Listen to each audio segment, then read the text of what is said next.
To any Christian who's starting to be persuaded by the arguments of the LGBTQ plus movement, I would suggest a number of things. First of all, I would say read widely.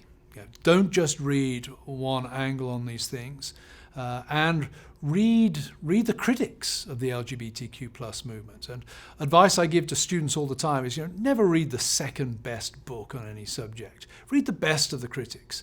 Don't get the pot boiler that somebody knocked off in 30 seconds before breakfast and then self-published. There are reputable, thoughtful, deep thinkers out there. Make sure that you are comparing like with like.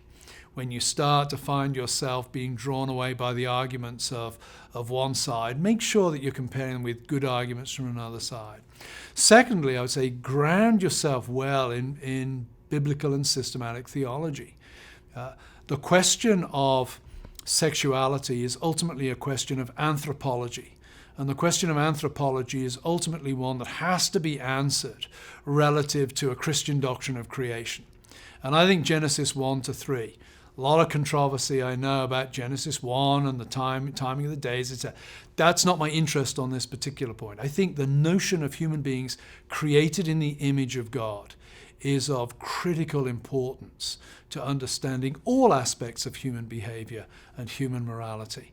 And sex and the function of sex and the status and nature of sexuality, even if, is that even a legitimate category to use as a Christian?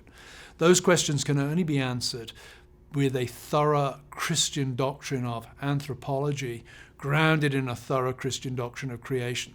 So I would say, go back and look at Genesis 1 to 3.